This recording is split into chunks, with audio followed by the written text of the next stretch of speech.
नेड़े दी विच तुहाडा यार, तुहाडा दोस्त, तुहाडा मित्र, तुहाडा संगी जुल्फकार जट तुहाडी खिदमत विच हाज़र है। सब तो पहलां सब भैणां भरावां बेलियां मित्रां दोस्तां ते बजुर्गां नूं मेरा सलाम।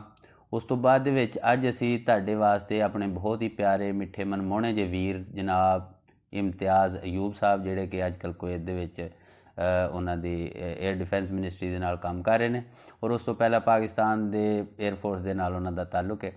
उन्होंने अपनी बड़ी ही प्यारी जी गज़ल साढ़े नाल सांझी की और उन्हों का कहना सी कि जनाब साड़ियाँ मुहब्बतां भी लोगों तक पहुँचाइयां जान।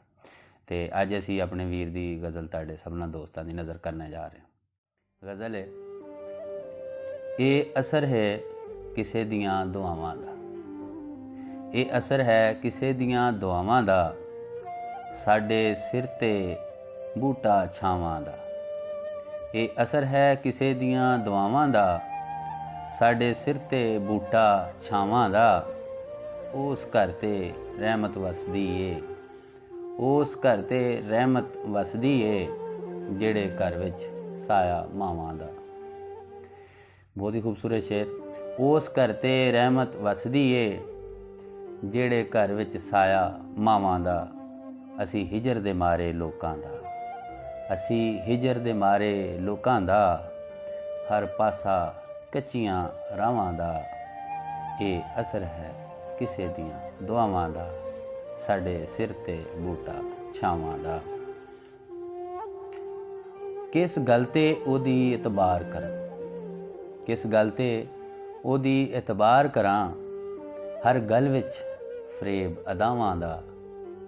उस घर ते रहमत वसदी ए, जेड़े घर विच साया मावां दा। मैं फड़िया है हथ मुहब्बत दा, मैं फड़िया है हथ मुहब्बत दा, मैनू डर नहीं किसे बलावां दा, साडे सिर ते बूटा छावां दा। उस घर ते रहमत वसदी है, जेड़े घर विच साया मावां दा। मेरे दिल दी खबर भी रखिया कर, मेरे दिल दी खबर भी रखिया कर, कि है एतबार इन्हां सावां दा, साडे सिर ते बूटा छावां दा। उस घर ते रहमत वसदी है, जेड़े घर विच साया मावां दा।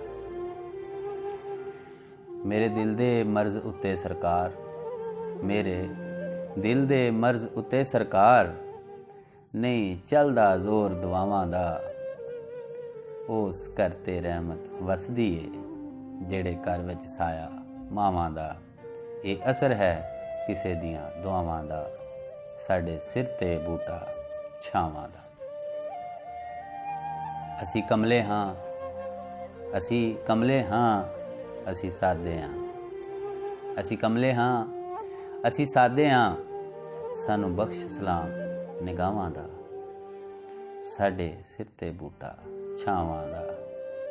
उस घर ते रहमत वसदी है, जेड़े घर विच साया मावां दा। मेरी बर्बादी दे विच इम्तियाज़, मेरी बर्बादी दे विच इम्तियाज़, वड्डा हत्थ है अज दे खतावां दा। मेरी बर्बादी दे विच इम्तियाज़, वड्डा हत्थ है अज दे खुदावां दा।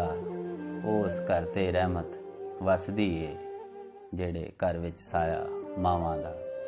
बहुत शुक्रिया, रब रख।